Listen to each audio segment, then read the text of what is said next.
Welcome to another episode of The Latest with Maya. Today I am having a conversation with actress Jemima Rooper. Jemima has been in many things, including The People We Hate at the Wedding, The Famous Five, and most recently you can see her in the Netflix series Geek Girl, which I love.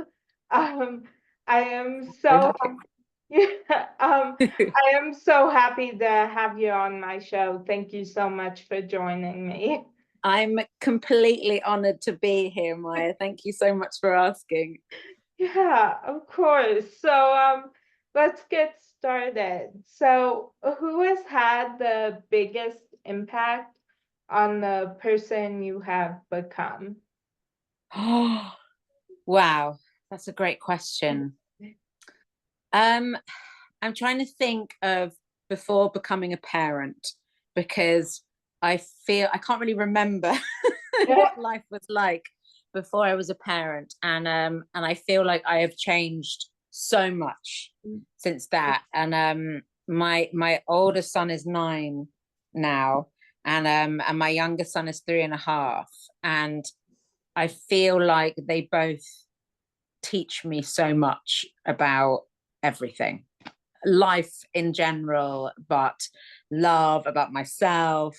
Um, and they have changed. The person I am today is definitely not the person I was before them. So I would say they probably have had the biggest influence. But maybe professionally, um, there have been a few people. I think uh, as a kid, my mom let me become an actor as a child, which I think definitely shaped who I am and what I did. Um, and there's also been a few producers and directors on different projects who have kind of influenced me, and maybe watching other older seasoned actors. Angela Lansbury being a good example. I did a play with her, um, and I just loved watching her.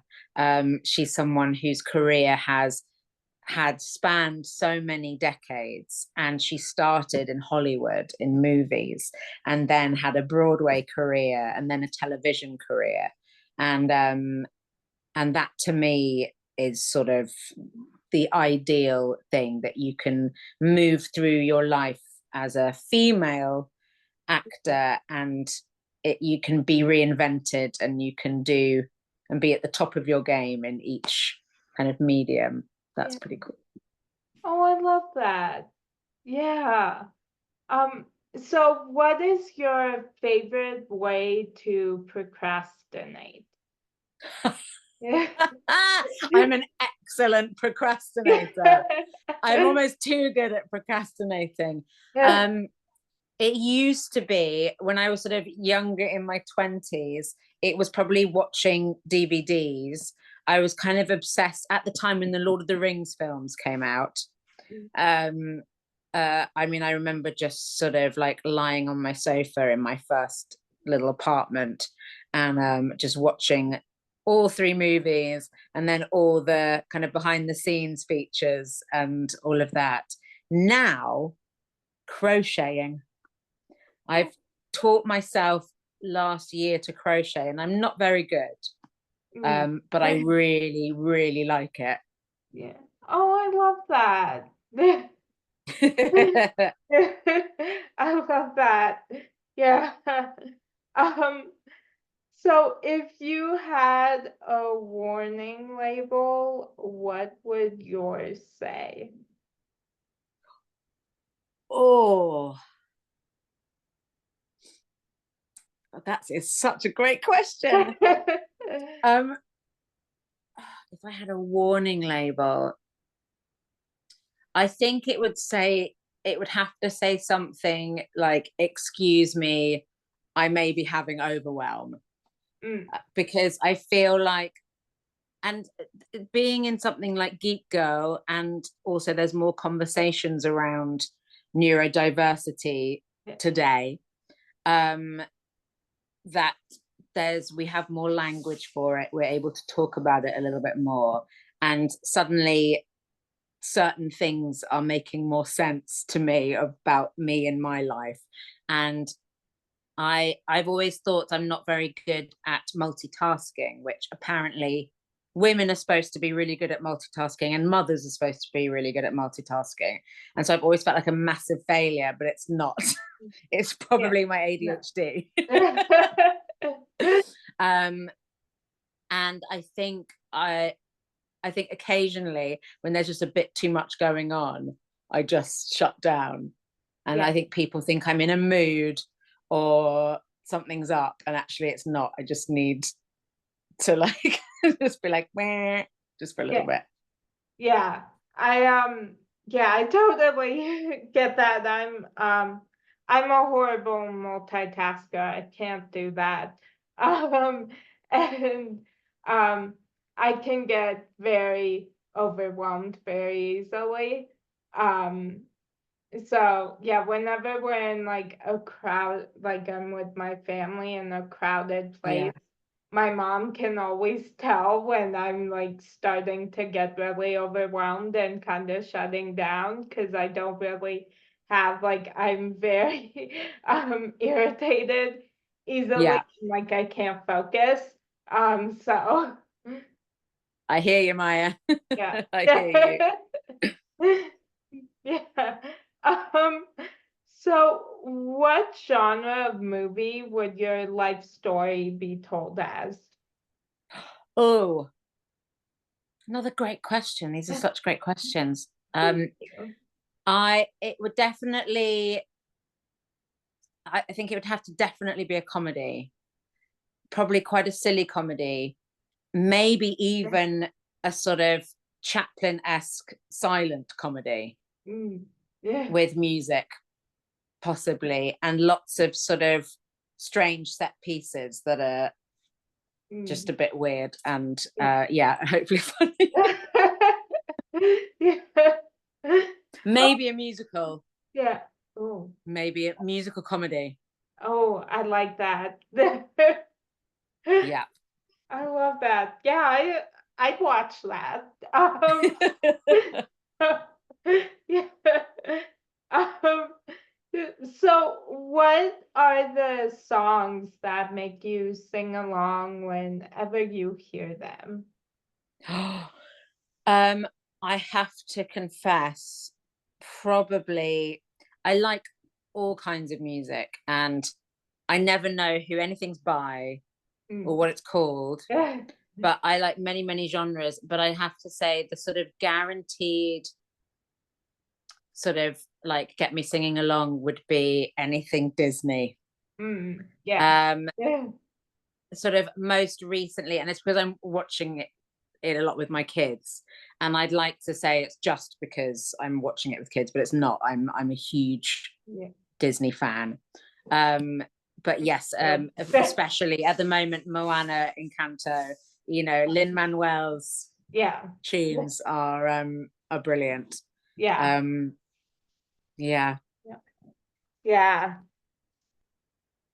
Sorry, I'm trying to fix my camera. Yeah, it's I love those. I'm a huge fan of Disney too. And yeah, I'm obsessed with Lin-Manuel Miranda. Yeah, good taste, Maya. Thank you.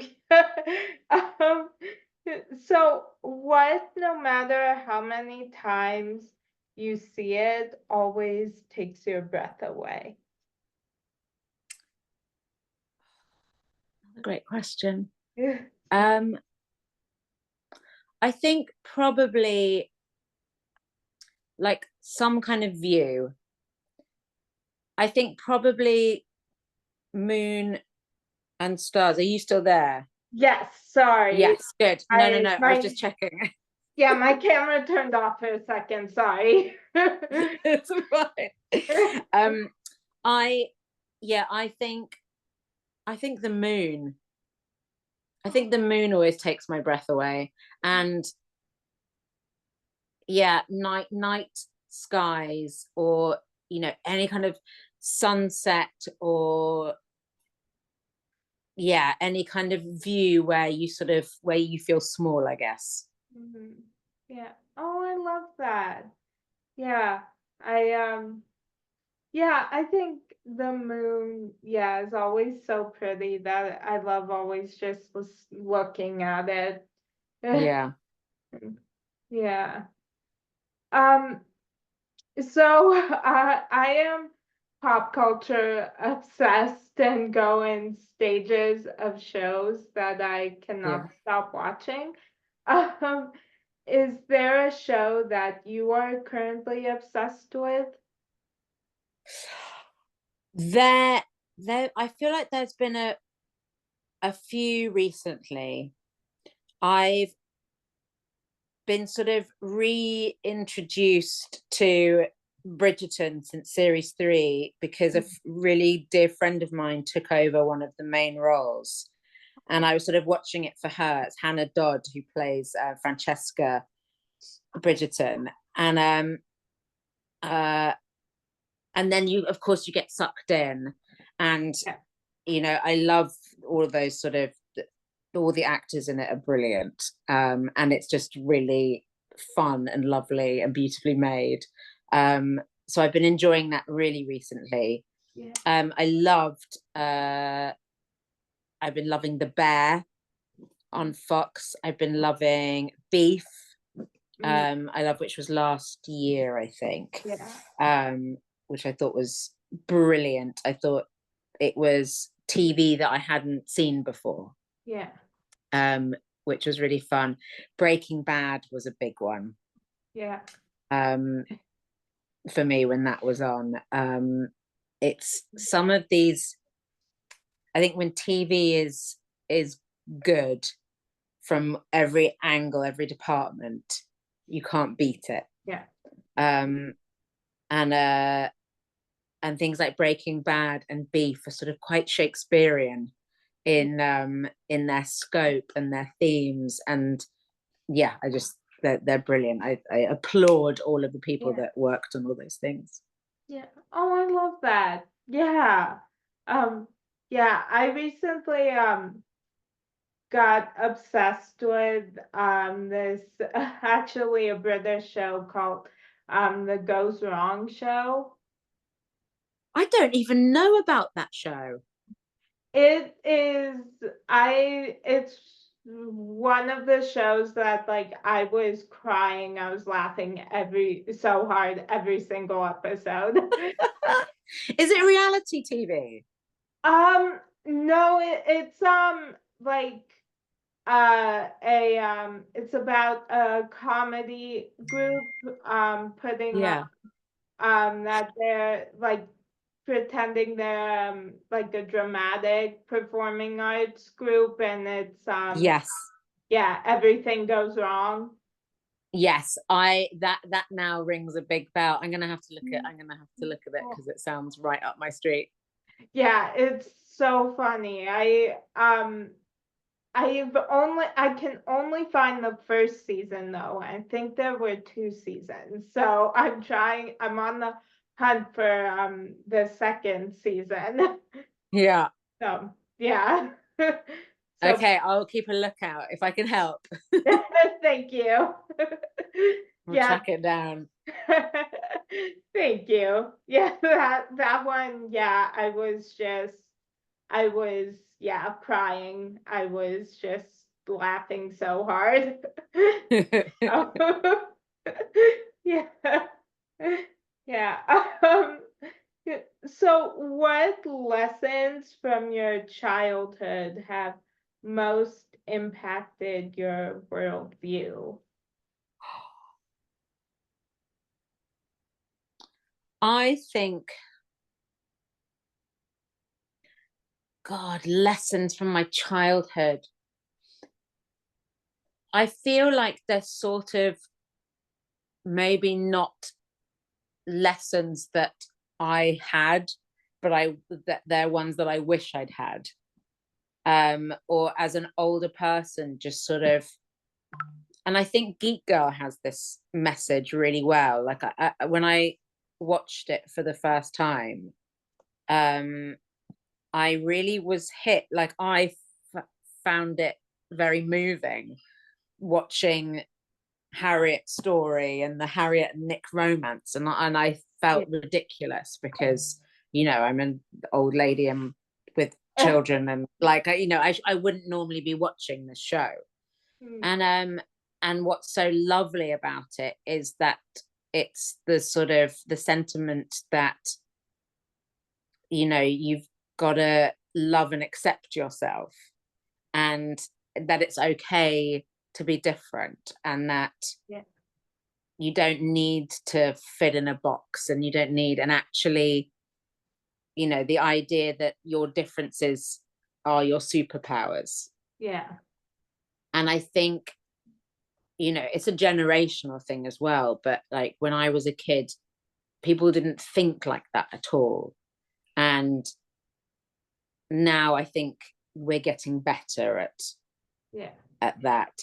And I think that's such a lovely, beautiful thing. And especially like watching my own kids and just sort of hoping that they grow up and are kind with their friends and kind with each other, and other people are kind to them. And Oh, I love that. Yeah. Yeah. So what small things bring you joy on a daily basis? Crochet. Crochet, food, my kids, I have to say my kids, but they do, especially the 3.5-year-old is hilarious. Like he's really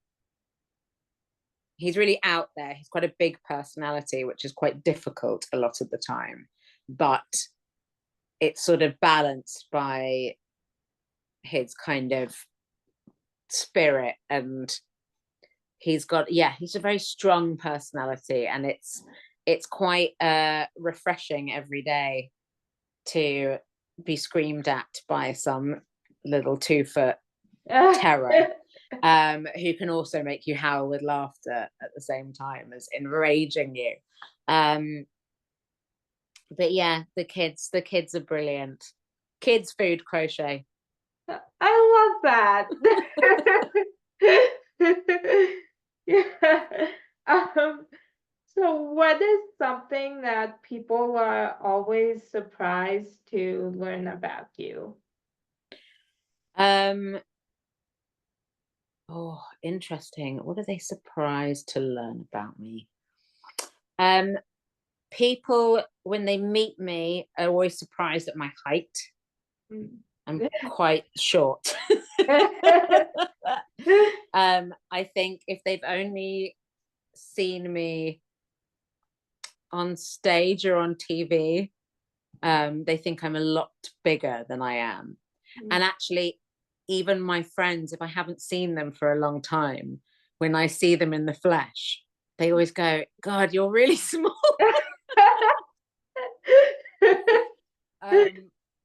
Yeah.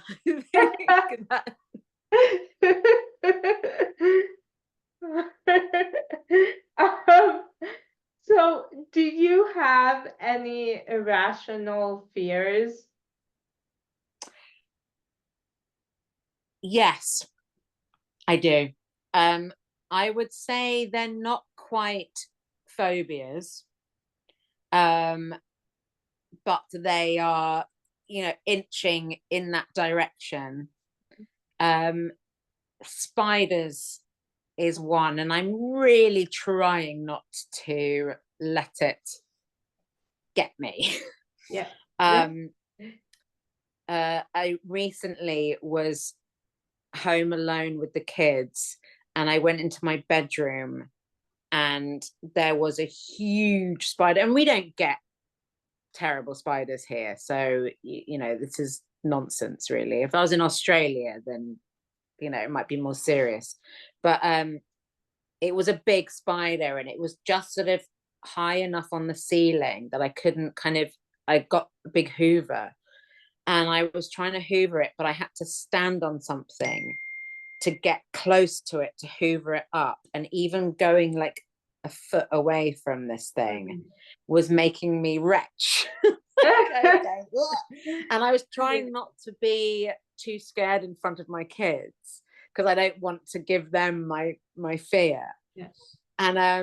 And we were just all screaming and shouting and going ugh, ugh, ugh, for ages. And I managed to do it. And I actually asked the neighbor to come and help, but he was really scared of spiders, so he didn't come. And so I did it in the end, and I was very proud that I did it. But also heights is a thing. I think heights, I get quite disorientated. And I heard a story about someone who was, their vertigo was that if they were on a bridge, they had to throw their wallet off the bridge. And I have no idea how that works, but in a really weird way, it sort of makes sense to me, because I think if I'm up somewhere high, there's a sort of like urge to test the sort of feeling of being up there. And that's what I think, that's what scares me. I think I scare myself more than the height scares me. Oh yeah. I can relate to the fear of spiders. I do not like them at all. And heights too, so yeah. Yeah. So I just have one more question for you. So I love inspiring and motivational quotes, and this week my favorite quotation is, "I want to be a woman who chooses even if instead of what if." Is there a quotation that has inspired you lately? Maybe not. I can't think of one lately, but I always love the quote. It goes, there's a couple that I love, and I love one that is basically the darkest hour of the night comes just before the dawn. And it's a very, and I know it's a very old one. It's one that I think a lot of people know, but I think that is always a great way when one is tested in life, or when you're going through something that just around the corner something will get better. There's hope, that there's light at the end of the tunnel. I think that's a good one. And I also think a lovely one is, shoot as high as the stars, because you might land somewhere in the clouds, or to that effect, that we should all just go for it and aim high, and because it doesn't matter where you land, you're trying and you're putting yourself out there, and it's always got to be better than sitting still, or hard to live by sometimes, but oh, I love that. I love those. Well, thank you so much for being on my show. Thank you for having me. Yeah, of course. I've had so much fun talking with you and getting to know more about you.